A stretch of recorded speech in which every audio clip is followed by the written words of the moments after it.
presenta.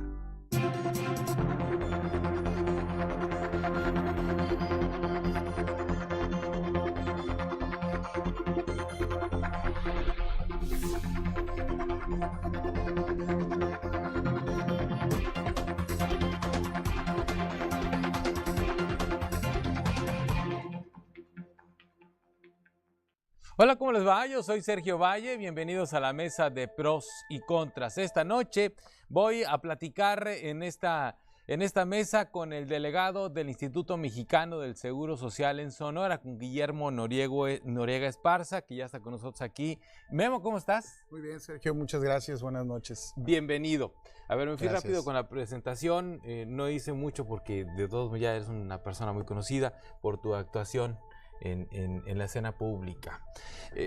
Has tenido una trayectoria desde la sociedad civil, pues muy notoria, ¿no? Cuando empezaste con aquello de Sonora Ciudadana, que diste a conocer Sonora Ciudadana, que diste a conocer las causas de Sonora Ciudadana. Entonces, además, marcaste agenda, no nada más en Sonora, incluso en otros estados con aquello de la rebelión de los enfermos, ¿te acuerdas? Sí, cómo no. Cuando hubo que hacer modificaciones en leyes. Sucedió creo en Nuevo León. También en Nuevo León, sí. En Sinaloa también. En Sinaloa. En fin, entonces vemos ahora un actor principal de la sociedad civil que entra a la 4T, como se llama, ¿no? Entonces yo en principio, primero te agradezco que hayas venido, ya has estado aquí en otras calidades, aquí, con tus otras cachuchas aquí en el programa. Ahora vienes como delegado del Instituto Mexicano del Seguro Social, porque hay muchas cosas, creo yo, que hablar de esto, y supongo yo que al paso del tiempo tú irás conociendo la estructura y el manejo de una institución tan compleja, tan grande, que atiende a tantísima gente en Sonora y en el resto del país. Yo creo que pudiéramos empezar esta charla, si me lo permites, por ver a ver cómo fue. ¿Cómo fuiste a dar ahora en el cargo de delegado del IMSS? ¿Cómo es que tú, teniendo ese trabajo desde la sociedad civil tan fuerte, porque sí lo hiciste, sí lo tuviste, una carrera muy importante, pasas ahora a esto? O sea, ¿cómo fue? Bueno, pues primero que nada, gracias por la invitación. El día de hoy cumplo 25 días en el cargo. Sí. Han sido 25 días sin descanso, de un viaje increíble.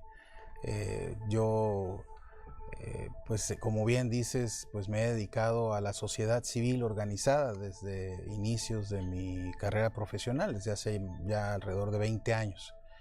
Y decidí en aquel entonces que si queríamos incidir en las cosas, en mejorar nuestro país, pues teníamos que organizarnos como sociedad e impulsar una serie de cambios, no esperar a que los gobiernos lo hagan todo, sino también nosotros como sociedad levantar la voz y decir, oigan, tienen que voltear a resolver este u otro tema de acuerdo a las agendas. Muchas veces las agendas eran separadas de lo que la gente quería y necesitaba y demandaba por arreglar, y las agendas de los gobiernos regularmente en otro sentido. Entonces el trabajo de la sociedad civil organizada tenía que ver con eso, con levantar la voz y decir, volteen a ver para acá.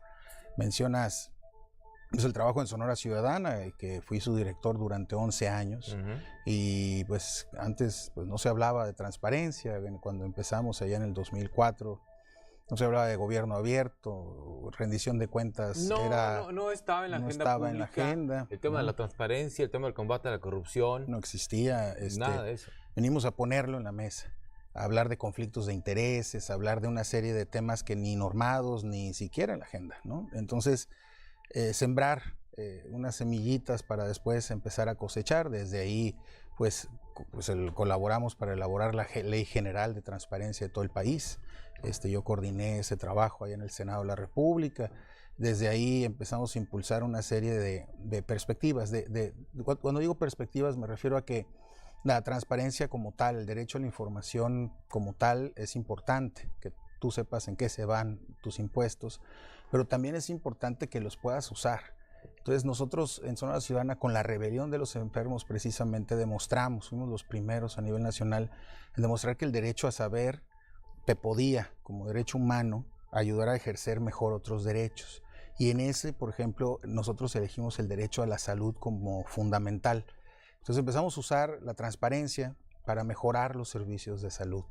Y en ese andar nos topamos, pues como bien lo sabes, con reglas discriminatorias contra personas que tenían preexistencias médicas. Ahí, pues destacar la labor de Abel Montenegro, un hermosillense muy valiente, que decidió levantar la voz y demandamos una demanda de amparo contra el ISTESON. De ahí nos fuimos hasta la Suprema Corte de Justicia, quien dijo, caray, ¿no? No se puede pedir buena salud para poder ingresar a un sistema médico. Y lo mismo hicimos con las personas del mismo sexo que, habiendo contraído matrimonio, pues no podían afiliar a su pareja. Entonces también llevamos ese mismo camino. Logramos modificar leyes aquí en Nuevo León. En Sinaloa hicimos una intervención distinta en términos de tiempos de espera. Pero pues así fue, hicimos pues, trabajo para tirar para arriba, temas de guarderías seguras, después del incendio de la guardería ABC, ahí intervenimos para crear elementos para que la sociedad pudiera verificar sus guarderías. Entonces, intervenimos en muchos temas y el derecho a la salud siempre fue fundamental para nosotros, para demostrar que sirve el derecho a la información. Fue como la punta de lanza, ¿no? Es correcto, porque mira, la gente habla de transparencia y es como muy, ¿no? Muy general, muy amplio, con qué se no come, es algo tangible, ¿no? Pero cuando ya le hablas de decirle que sepa cuál es el trámite, que ya no le tenga que pagar a un coyote para que le haga un trámite de invalidez o de pensiones, cuando ya llega a otros estados de comprensión y de utilidad, pues entonces entendemos por qué es importante, ¿no? Sí, pues es cuando dices, cuando a alguien le dicen, oiga, pues mire, si me da unos 5,000 pesos, yo le paso su expediente aquí para arriba para que le salga más rápido su pensión, pero como que ¿por qué? Sí, es correcto. Eso sucede y sucede al día de hoy. La importancia de esto es generar las condiciones para que las instituciones sean lo suficientemente cercanas a la población y fáciles de usar, cosa que al día de hoy no sucede, ¿no? Entonces es una de las metas importantes. Pero me preguntabas también cómo llegué aquí, ¿no? ¿Cómo es que llegué después de 13 años de escribir, 14 ¿Qué edad tienes? Tengo 40 años. 40 años. ¿No? Y desde muy joven empecé a trabajar en estos temas. Me especialicé en Chile, allá en Santiago de Chile, en transparencia y anticorrupción. Y pues derechos humanos siempre ha sido pues el tema que ha abarcado mi trabajo. Y pues yo estaba muy a gusto, debo de confesarlo, en mi despacho. Tenía un despacho de consultoría porque ya lo estamos cerrando. Y este despacho lo que ofreciera servicios de asesoría para la incidencia política, especialmente a organizaciones de la sociedad civil y fundaciones internacionales. Y me hacen una invitación directa desde la dirección general, me hablaron por teléfono para preguntarme si estaba interesado, que estaban interesados en un perfil como el mío para la delegación estatal de Sonora y del IMSS, y pues la verdad fue llamado el director general, Germán Martínez Cázares.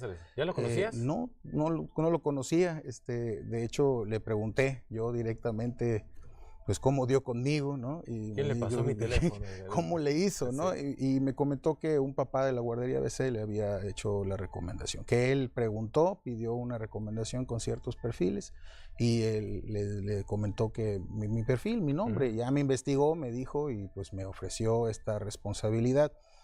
Pero yo sí debo decir además que yo no soy ajeno a la conformación de un nuevo régimen, que estoy completamente convencido que estamos en una etapa de cambios muy importante en el país, que el antiguo régimen pues generaba las condiciones de las que te estoy hablando, divorcio entre sociedad y gobierno, hacer las cosas más difíciles, que incentivaban a intermediarios a obtener ganancias, incluso para que la responsabilidad del gobierno, pues para que evitar la responsabilidad del gobierno, o es más, esos intermediarios han hecho muchos millones tratando de alcanzar al inalcanzable gobierno, a las instituciones. Y pues estoy completamente convencido pues, de que esta etapa no va a ser rápida, no va a ser inmediata. Esta etapa de reformas nacionales va a llegar a una buena conclusión, ¿no? Bien, pues digamos, es el voto de confianza que das tú, que estás ahora en esta parte y que pues tendríamos que dar todos, ¿no? Eventualmente hay señales, hay polémicas alrededor de las medidas que toman los gobiernos, así es. Pero bueno, esto empezó en diciembre, ¿no? Sí, ¿no? Y la verdad va empezando esto, y va empezando con muchas ganas. con mucha claridad de qué queremos y qué no queremos. O sea, el presidente López Obrador lo ha dicho en múltiples ocasiones, no vamos a sudar calenturas ajenas, ¿no?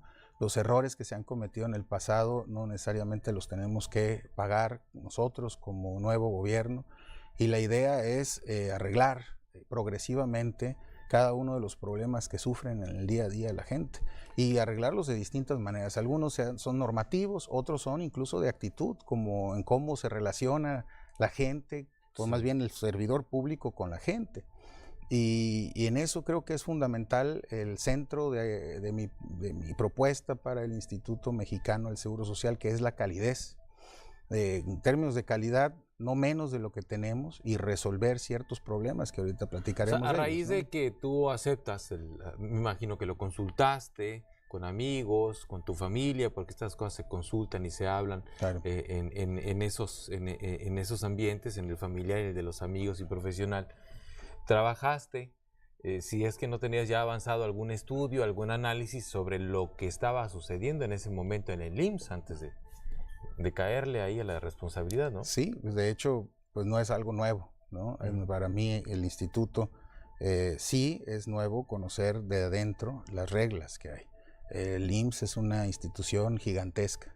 Le damos servicio al 60% de la población sonorense. 60%. Nada más para que nos demos una 60 idea. 60 de cada 100. ¿Sí? 6 de cada 10 personas en Sonora se atienden con nosotros. Y esto es, imagínate la cantidad de asuntos por resolver. Como sea, la decisión, pues sí, fue consultada con la familia. Es una decisión de vida. No es pasar. Hijo de doctor, además. ¿Tu papá es hijo de doctor y de enfermera, del IMSS, ambos, ¿no? Tengo 2 hermanos médicos también, entonces conozco muy bien y muy de cerca, no nada más las vicisitudes por las que pasa un médico y cómo se las arreglan a veces de manera impresionante para lograr salvar vidas, sino también lo que las familias sufren, ¿no? De prestarnos a estos guerreros de bata blanca, que me gusta llamarles a mí, que pues la verdad pues tienen que sacrificar muchísimo para poder dar el servicio que dan. Sí, y la verdad hay que reconocerlos, hay que decirles que independientemente de muchas deficiencias que existen, siempre existen en una familia como la familia IMSS, como en todas familias, hay de todo, ¿no? Y que pues obviamente tenemos que tener procesos internos para arreglar las cosas. Claro, ¿no? Claro. Tiene que haber. Bueno, la calidad y la calidez, 2 cosas. Vamos a hacer una pausa. Ya nos agotamos el tiempo de este primer bloque. Estoy platicando con Guillermo Noriega Esparza, delegado del Instituto Mexicano del Seguro Social en Sonora, aquí en la mesa de pros y contras. Ya regreso.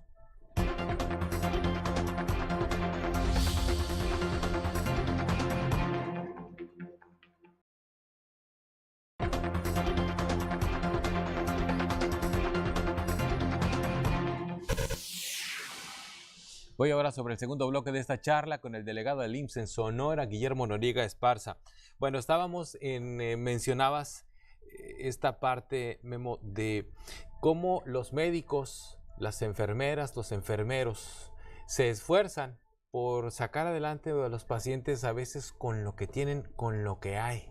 Es correcto. Sí, y bueno, hay un caso, porque médicos que hacen ese esfuerzo hay en todos lados.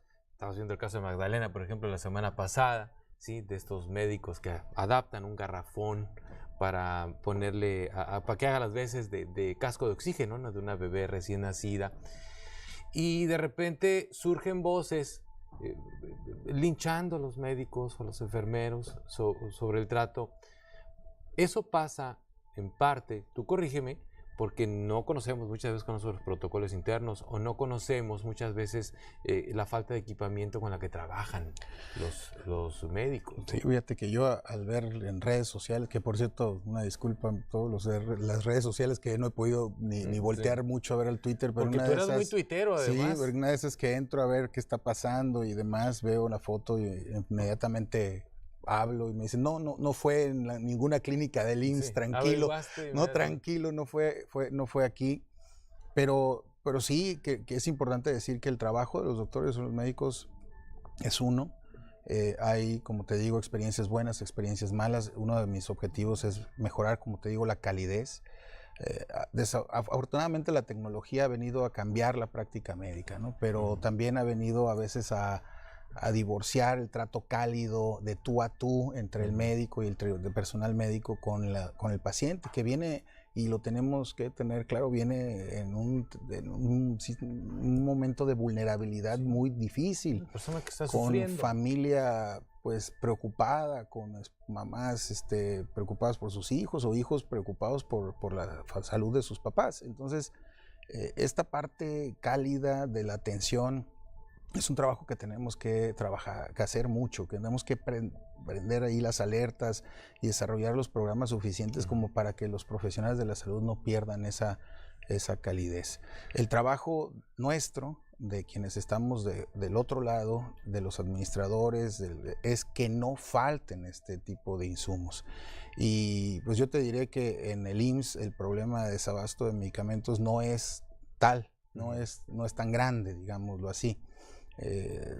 Ha de oscilar en un 2%, ¿no? 2% cuando hay otros, sí. Cuando hay otros que el problema del desabasto en ciertos estados o en ciertos sistemas pues llega al 60-70%.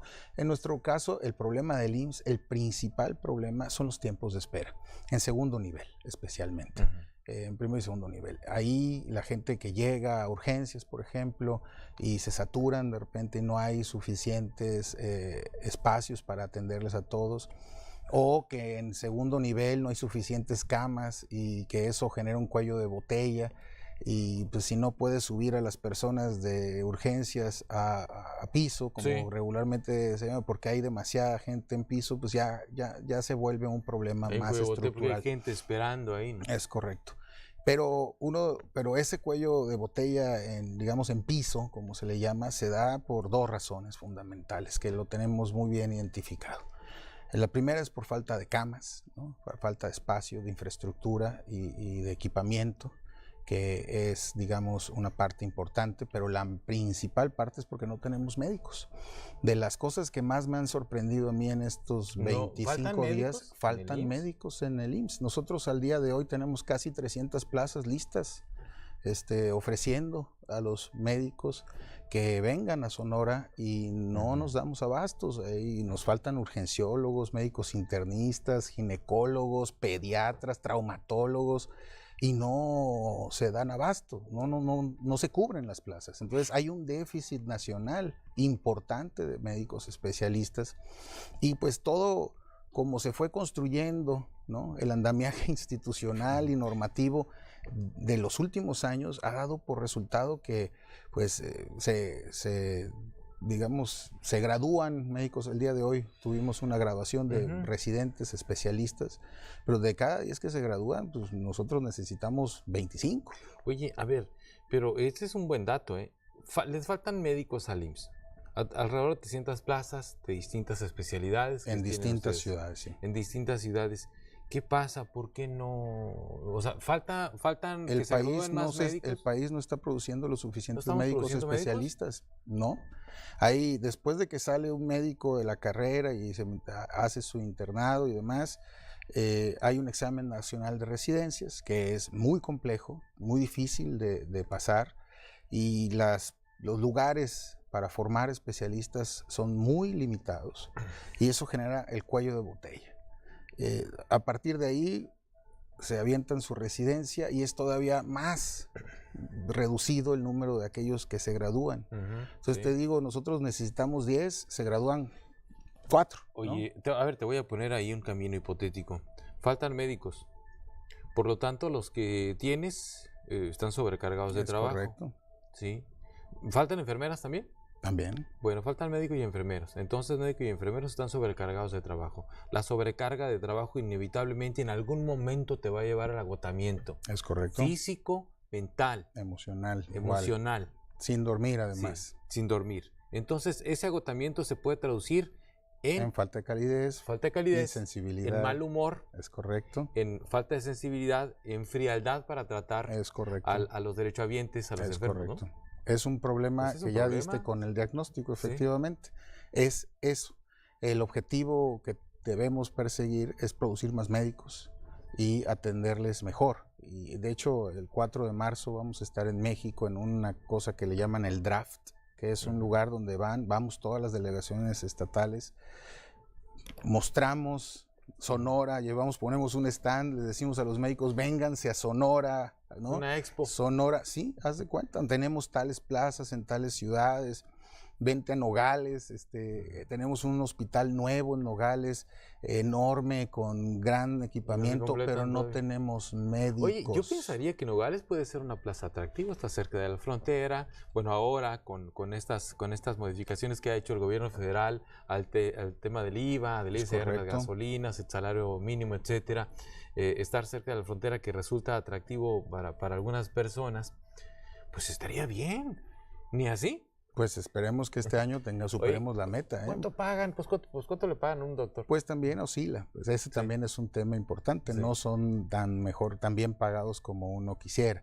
El asunto es que sí hay que buscar estrategias. Mucho de lo que ellos prevén o buscan a la hora de elegir un lugar donde trabajar es el estilo de vida posterior en la tarde, que puedan ellos ir a dar consultas a un buen hospital privado, que puedan ganar bien en su consulta, no nada más digamos que el lugar sea seguro para ellos y sus familias, sino que puedan crecer en la parte privada. Es muy común esa parte, ¿no? Y eso también, pues díselo a un traumatólogo que, por ejemplo, que necesitemos en Nacosario o un internista, o en ciertas plazas que son chiquitas, pero que se requiere un internista forzosamente y que difícilmente lo logramos. Entonces sí es importante buscan el complemento, decir, ¿no? Ajá, sí, y hay que entender, están en piloto diversas estrategias, como lo que es el médico de tiempo completo, ¿no? Es decir, te contratamos todo el día para que estés todo el día, ¿no? a doble, ¿no? Bien pagado. Bien pagado. Y hay una serie de estrategias que se están buscando para evitar que se nos queden solos los hospitales, ¿no? Entonces sí hay un trabajo de estrategia que hay que desarrollar en esto, pero sí mucho tiene que ver con Sonora, con el estado. Digo, Tamaulipas estaba mucho más complicado que Sonora, me decía el delegado de allá, que ahí ellos batallan mucho más que nosotros, claro, para recibirles en su estado, ¿no?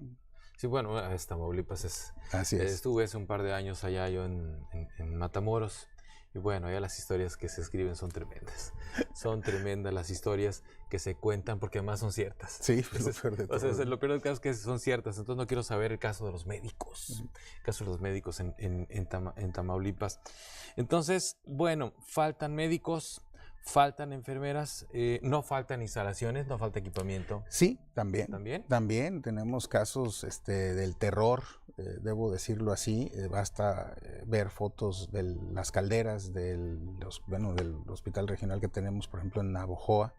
Hay un proyecto ya para crear una clínica de 144 camas allá en Navojoa, para sustituir esta que tiene casi 60 años, ¿sí, no? 60 años. Y la verdad, lo puedes ver, tiene vigas puestas de soporte para que no se venga abajo. Es un verdadero problema. ¿Qué es lo que tiene vigas? ¿El hospital? El techo del sótano donde está la máquina de calderas. Es correcto. Entonces, ¿Y es posible seguir operando así? Pues estamos trabajando para reforzar y para evitar. De hecho, próximamente vamos a sacar la licitación para poder reforzar esa parte en tanto no se construye el hospital nuevo allá. Y Guaymas está por el estilo, ¿no? Puerto Libertad. Y el de Guaymas ya le dieron una arregladita hace poco. Sí, estructuralmente parece no estar tan mal como el de Navojoa, pero no es uno u otro, necesitamos reforzar en ambos lados. Y hay, bueno, Agua Prieta, Puerto Libertad, Puerto Peñasco, o sea, son muchos los retos de infraestructura que tenemos que atender. Y equipamiento, pues ni se diga, ¿no? Pues me imagino también el tamaño del estado, ¿no? Debe complicar también, porque hay municipios muy alejados de la capital del estado que requieren atención, que hay un módulo, que hay un hospital del IMSS que requiere de inversión, requiere de médicos. Bueno, fíjate que no había quedado en cuenta de ese tema. Casi todos conocemos un médico o que trabaja en el IMSS y en la tarde tiene su consultorio privado. Es correcto. O en el ISSSTESON, y ahorita con más ganas en el ISSSTESON y en el consultorio privado. Entonces, si se van a municipios pequeños, esa opción pues no se les puede dar, ¿no? Es correcto. No sí, es una limitante.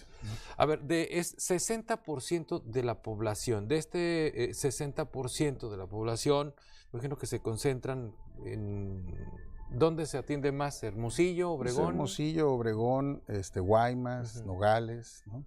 Son los 4 puntos de referencia. Navojoa, digamos entre Obregón y Hermosillo, pues se hacen los traslados, porque además ahí tenemos un centro, pues tenemos de primer nivel, de segundo nivel, tenemos la UMAE en Obregón, que es la Unidad Médica de Altas Especialidades, que es la joya de la corona en atención en tercer nivel. Atiende a Sonora, a Sinaloa y a las 2 Baja Californias, es regional, y ahí está la medicina más científica, la más, digamos, avanzada. Tenemos los mejores médicos del país. Tenemos los mejores equipamientos. Ahí yo he estado sorprendido de las cosas que se hacen en la UMAE.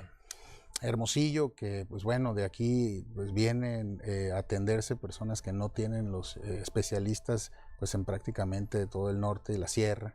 Y pues Nogales, digo, que además con sus deficiencias, sabes que también remiten a Hermosillo. Entonces la saturación, la distribución geográfica de las rutas en cómo pues te atendemos en primer nivel, pero si ya necesitas la intervención de un especialista, no lo tenemos, por ejemplo, en Caborca o en Magdalena, o ya sea en Agua Prieta, pues te buscan remitirse. Entonces los traslados, se requiere una logística muy específica para dar traslados, y luego llegas aquí a Hermosillo y pues está saturado de distintos lados. Tenemos que buscar estrategias para que se les dé una atención lo más rápida posible. Está interesante, fíjate, hablamos al principio de lo complejo que resulta una institución como el IMSS, y ya, digamos, la hemos ido desdoblando, ¿no? Poco a poco, todos los aspectos que hay. Tengo que ir a un corte y regreso ya al tercer bloque de esta charla con el delegado del IMSS, Guillermo Noriega Esparza.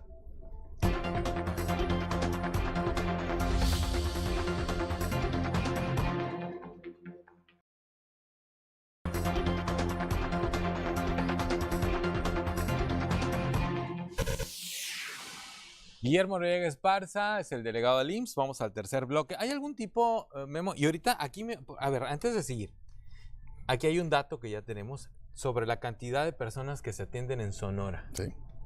O sea, 1.979.600 sonorenses son atendidos en el IMSS. Es correcto.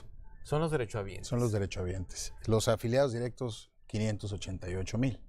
Es un mundo, 60% de la población. O sea, afiliados directos son 588,000, ¿no? Y de ahí son las familias, sus beneficiarios, efectivamente. Bien. Casi 2 millones de sonorenses. ¿Hay algún tipo de coordinación con las autoridades estatales? Por supuesto. Y el día de hoy lo mencionaba yo en el arranque de la Semana Nacional de Vacunación, que en este tema no hay colores. El único color que debemos de ver es el blanco de las batas de los doctores y del personal médico. Aquí hay completa colaboración, coordinación y un trato más que profesional de las autoridades, tanto de la Secretaría de Salud, del Gobierno del Estado, como con los distintos otros sistemas, ISTESON, ISSSTE, Fuerzas Armadas y demás. Es decir, es sumamente importante que se quede claro pues, que el derecho humano es uno y los obligados somos otros, y que por lo mismo tenemos que brincar, por decirlo de manera coloquial, cada que algo sucede. Te pongo un ejemplo. En Sonora la mortalidad materna, combatirla es uno de los principales prioridades, es fundamental. Hay un equipo de respuesta inmediata, ERI, donde participa Policía Federal, policías, todos los demás, todos los órdenes del gobierno, que puedan facilitar incluso que si hay una mujer embarazada con alguna complicación en la sierra, se han traído hasta en helicóptero, y entonces participan policías para abrir el camino y demás para que no se vaya a morir ni ella ni el producto. Y entonces es sumamente importante decirlo, hay coordinación completa. En esto no hay ni colores, ni campañas, ni intereses diversos. ¿Ya te has reunido con Enrique Clausen, por ejemplo? Sí, hemos platicado bastante bien. La verdad, yo ya lo conocía, ya tenía el placer de tratarlo. Cuando él fue director del ISTESON, incluso tuvimos varias pláticas. Y ahora, pues, codo a codo, ¿no? No hay de otra más que hacer un equipo, y la verdad es una persona muy ejecutiva, muy eficaz, muy enterada de cómo funcionan las cosas, y tiene un equipo maravilloso que además creo que vale la pena decirlo, tiene que hacer coordinación, y son los cabezas del sector. Es decir, nosotros nos sumamos a las estrategias del gobierno estatal, Y obviamente sin divorciar nuestro trabajo, claro que tenemos. O viceversa, el Estado también se suma a las del gobierno federal. Ambas, ¿no? Ellos a nosotros a ellos, pero nosotros sí nos gusta decirlo, lo que el sector salud en Sonora, quien lo lidera es el secretario de salud del Estado. Entonces nosotros apoyamos en todo lo que podamos. Y bueno, ya con la portabilidad, ya con los proyectos que tenemos de generar un solo sistema en los próximos años, no me refiero mañana ni pasado, sino a lo mejor en la próxima década, pues lo que vamos a ir haciendo es que el derecho humano a la salud sea uno, sí, y las instituciones, pues tú te puedas atender en donde sea, donde tengas el hospital más cercano. Por ahora, pues igual si eres del ISSSTE y vas y das al IMSS, te atendemos en el IMSS y poder... pues ya se hacen digamos, los pagos económicos de un sistema a otro en tanto se vaya universalizando. Pero sí, el derecho. ¿Eso ya existe? Eso ya existe, ya está en camino. Y pues pero en el caso del IMSS. Sí, en el caso del IMSS. Y viene además una parte importante. El IMSS, son dos IMSS. El IMSS que se mantiene y atiende con las cuotas de los derechohabientes. Sí. Y el IMSS que atiende a personas sin seguridad social y se les da consultas y medicamentos gratuitos, que se financia con recursos públicos. Este IMSS, que antes se llamaba IMSS Coplamar, después IMSS Prospera, ahora será IMSS Bienestar, y este IMSS irá creciendo a lo largo de los próximos años para darle cabida también al Seguro Popular. Y ahí se va a desfogar, ahí se va a atender a la gente que tenía el Seguro Popular. Es correcto. A través del IMSS, ¿cómo se llama? IMSS Bienestar. IMSS Bienestar. Así es. A través ¿y eso qué implica en términos de operatividad? Pues implica que el IMSS va a crecer en los próximos años de manera exponencial. Están ya las corridas, está previsto de cómo tenemos que ir creciendo. Y es el IMSS y está llamado a tener este papel importante en la historia próxima del país por la gran cantidad de reglas, normas y formatos. Es una institución, me interesa mucho decirlo, el IMSS es una institución, es un conjunto de reglas que trasciende a las personas e independientemente de lo que sea, mientras tú y yo estamos hablando, hay partos, hay personas siendo intervenidas quirúrgicamente y funciona todo el tiempo, precisamente porque hay reglas para todo. Entonces, eso es fundamental y entonces el IMSS, digamos, tendrá un papel bastante destacado en los próximos años. Te pregunto porque, bueno, estamos hablando de la falta de médicos, la falta de enfermeros, entonces, ahora, que al momento de entrar en operación este IMSS Bienestar va a ser con los mismos médicos y mismos enfermeros. No, pues precisamente por eso es la estrategia nacional de arreglar el problema para poderlo crecer. No lo podemos crecer, generaríamos, así nada más, acoplar el Seguro Popular generaríamos una saturación indebida, ¿no? Sí. Esto tiene que ser, por eso es un proyecto progresivo, gradual y de crecimiento constante, ¿no? Entonces sí tenemos que entenderlo así, no es de la noche a la mañana. Bien, el IMSS, bueno, es una institución inmensa, compleja, bueno, están las pensiones, está la atención en todos los niveles, y hablabas ahorita al principio de ese divorcio que hay entre las instituciones y entre la sociedad. Y el IMSS en ciertas épocas de su existencia, ya es una institución longeva, se ha divorciado varias veces del derechohabiente en términos de la atención y todo. ¿Cómo está la relación ahorita, el trabajo de reconciliación? O sea, pues porque siempre hay quejas de todas las instituciones. Aquí recibimos del ISSSTESON, del ISSSTE, del Hospital General y del IMSS también llegan. Entonces, ¿cómo va ese trabajo de reconquista? Pues es un trabajo complicado, ¿no? De entrada, creo que tenemos que fortalecer las coordinaciones de atenciones al derechohabiente. Mucho tiene que ver también cómo el cuerpo de gobierno enfrenta los problemas. Yo mismo, por ejemplo, he hablado directamente con la población cuando suceden casos. Esto es fundamental, ser el delegado, el titular de la delegación quien les busque y les diga una disculpa. Hace poquito fuimos a la UMF2, la que está aquí en el mercado número 2, Hermosillo. subiendo las escaleras, porque hay escaleras, me topo con una señora con la pierna, el pie enyesado, la pierna tratando de subir escaleras. Le digo, en verdad le ofrezco una disculpa, que esto que esto esté así, y las escaleras son bastante grandes, ¿no? Entonces, sí es importante de entrada que haya el trato directo, ¿no? Yo le dije a la señora, disculpe, me lo pongo como una meta construir otra UMF2, eso ya lo estamos viendo, lo tenemos que destrabar, tenemos que conseguir un terreno en Hermosillo, tenemos que mover todo para que pronto se haga eso realidad. Pero sí es importante decirlo, ya el divorcio, la indolencia, el no atender directamente a la gente no es una opción, ¿no? Y creo que en eso sí comulgo, y como muchas otras cosas, pero eso comulgo perfectamente con el presidente López Obrador. Hay que atender directamente a la gente. Y entonces, por teléfono, en persona, como puedan, en mis redes sociales, en las redes sociales del mismo instituto, pues ayer mismo una persona me mandó un inbox en mi Facebook y ayer mismo buscamos que la persona que tuvo ese problema en el ojo de Guaymas, pues fuera trasladado. Es decir, sí es importante decirlo, no es necesario ya tener un conocido, estamos ahí para servirles. Memo, pero esto tiene un límite, ¿no? El chiste es que no tengas que... El chiste es que no tengan que conocer al delegado o contactarlo para que funcione. Y ese es el objetivo, ¿no? Ese es justamente el objetivo, que no tenga que. Y obviamente el reto es enorme. Esperemos poderlo cumplir. Y esto sí tiene mucho que ver con el plan nacional, el plan que están buscando, ¿no? Ahora, ¿cuántos empleados más o menos tendrá el IMSS?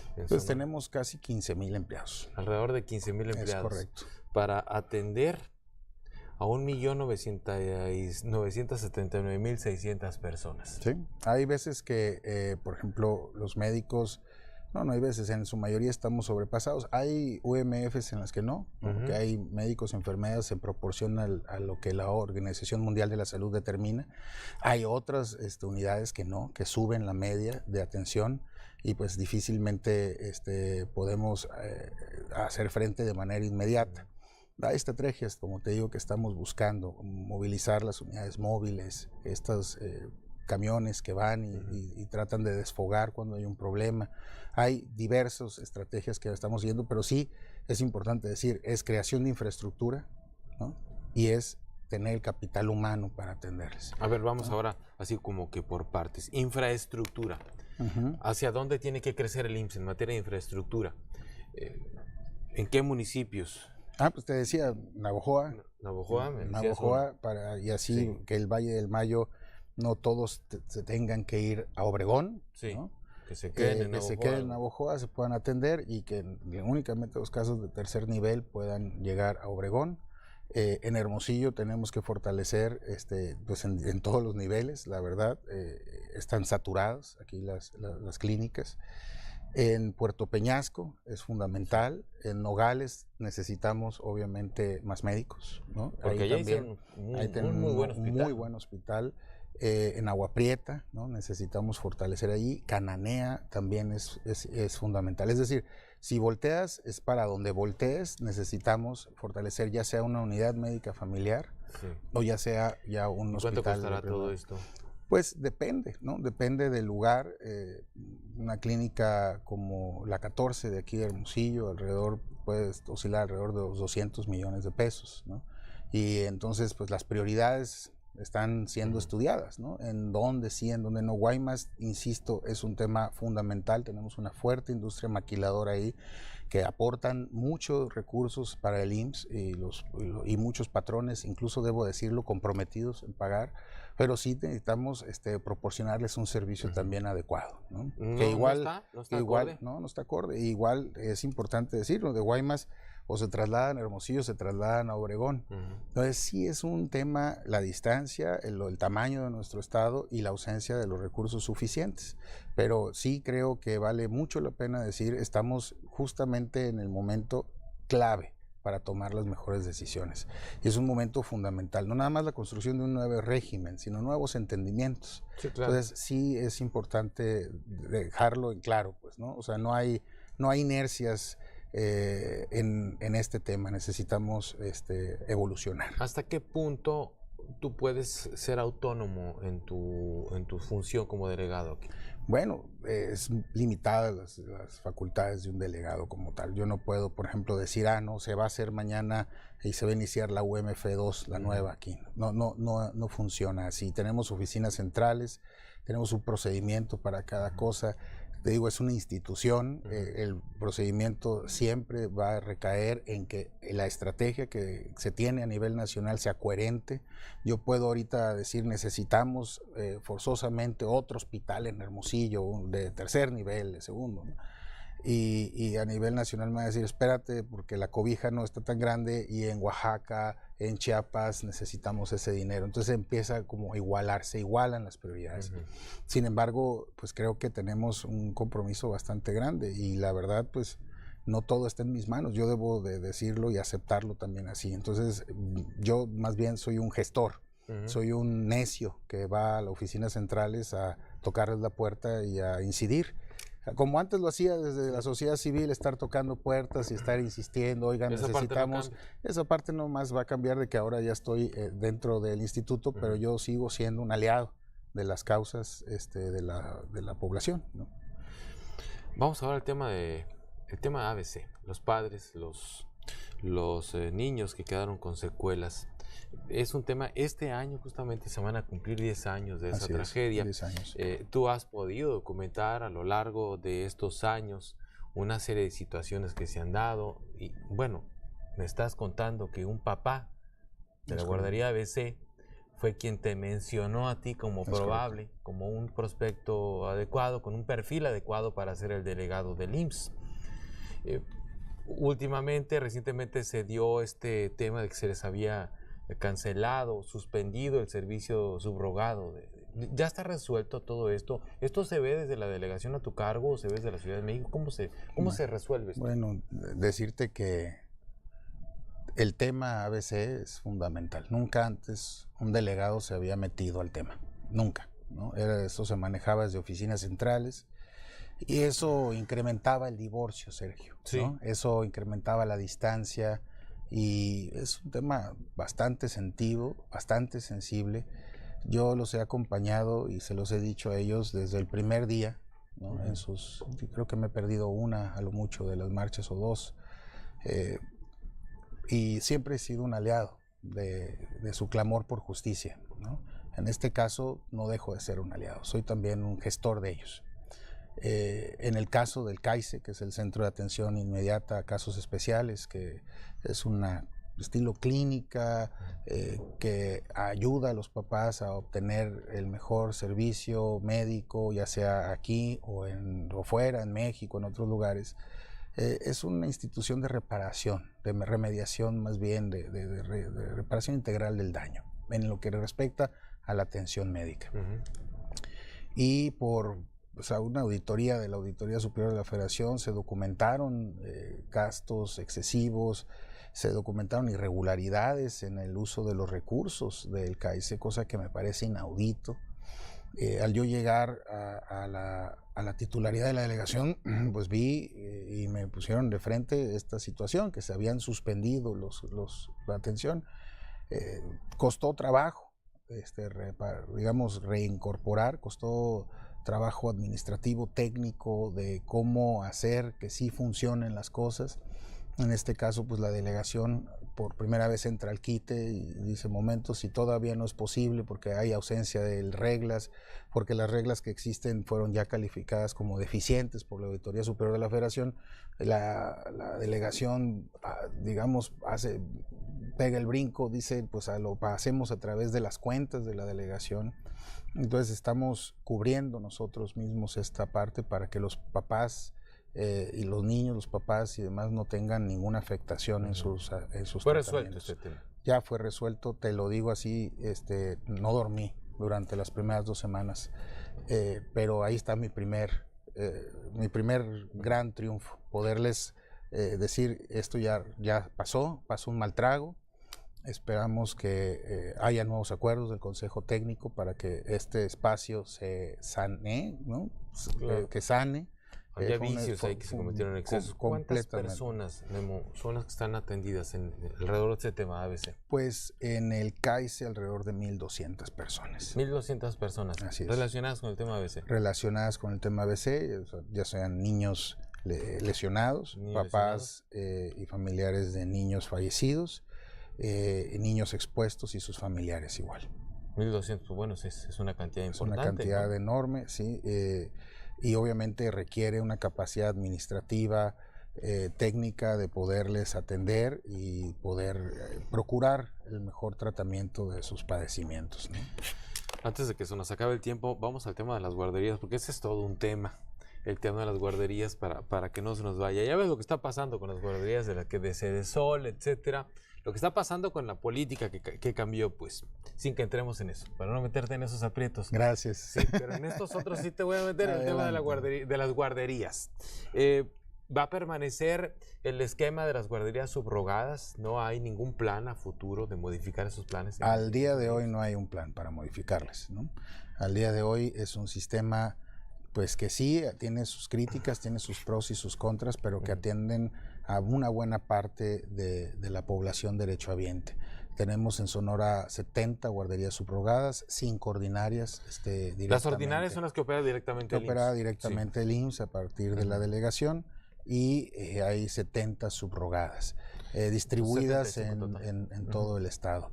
Y la gran mayoría son guarderías que cumplen con los requisitos que permiten que las mamás trabajadoras y los papás trabajadores puedan ir, dejar a sus hijos y asegurarse un mínimo de calidad en el desarrollo infantil. Hay otras que no cumplen. Hay otras que sí están, digamos, en la cuerda floja. Pero yo insisto, ¿no? La experiencia nos tiene que dejar como resultado que no podemos ser flexibles en cuanto a la seguridad de los niños se refiere. Y son decisiones muy posiblemente costosas si llegamos a cerrar alguna guardería, pero lo vamos a hacer pagando lo que se tenga que pagar. Lo único que no queremos pagar es un accidente, un problema que después podamos lamentar. A ver, en tu opinión, ¿debe mantenerse este modelo de guarderías subrogadas y ordinarias en el IMSS?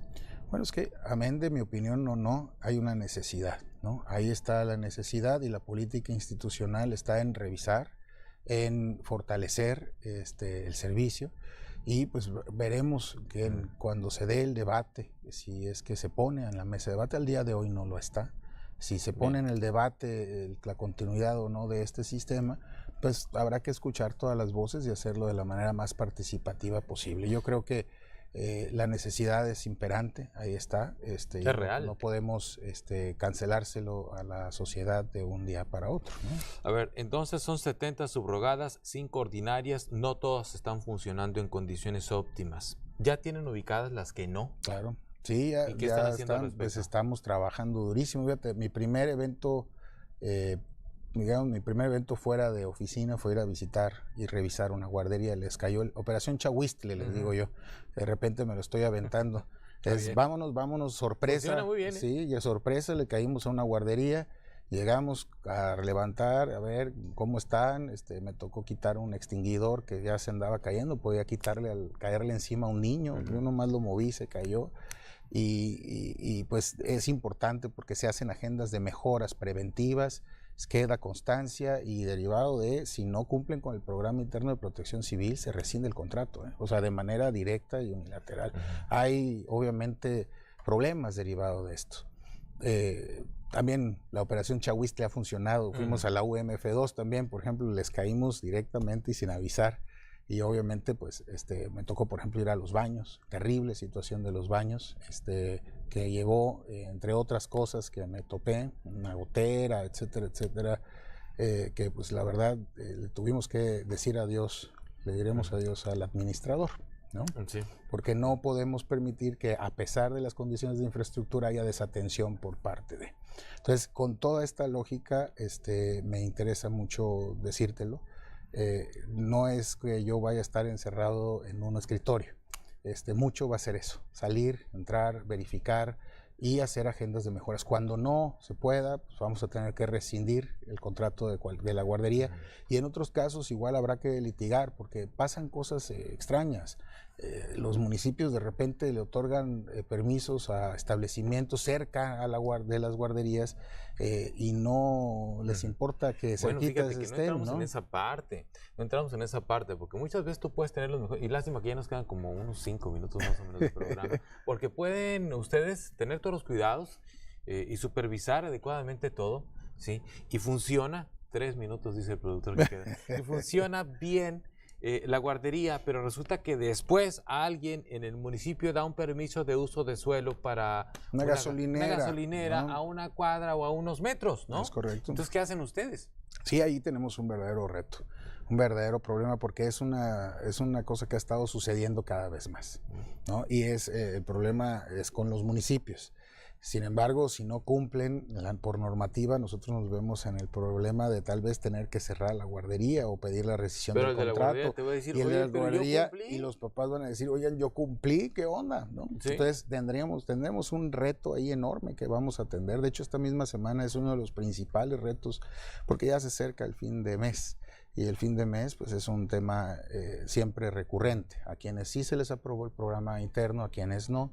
Y pues van yo decir que la prioridad en esto es y será la seguridad de los niños. Sí, sin duda, ¿no? Invariablemente no hay cuestión ni duda alguna. No hay punto de negociación que ahí. Sí tenemos que ponernos del lado del derecho de nuestros trabajadores, de nuestros derechohabientes y de sus hijos.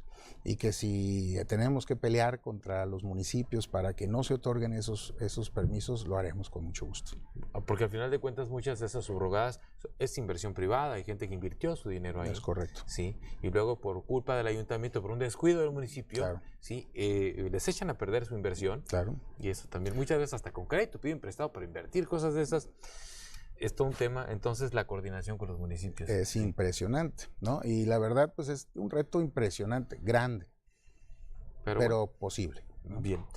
Nos quedamos también con el tema de las trabajadoras domésticas que van a tener, bueno, siempre debieron tenerlo, ¿no? De hecho, ya lo tenían. Y yo, por ejemplo, la trabajadora doméstica, la señora Cecilia que nos ayuda en mi casa, pues desde siempre hemos podido al año afiliarla con una aportación anual. Ahora viene como un programa más grande, va a ser un programa piloto. Todavía no hay lineamientos de operación, así es que no podemos ahondar mucho en cómo va a operar, pero sí se puede y sí se va a poder. Esperemos que sus derechos igual sean reconocidos de manera general, ¿no? Bien. Memo, te agradezco mucho la transparencia y la autocrítica.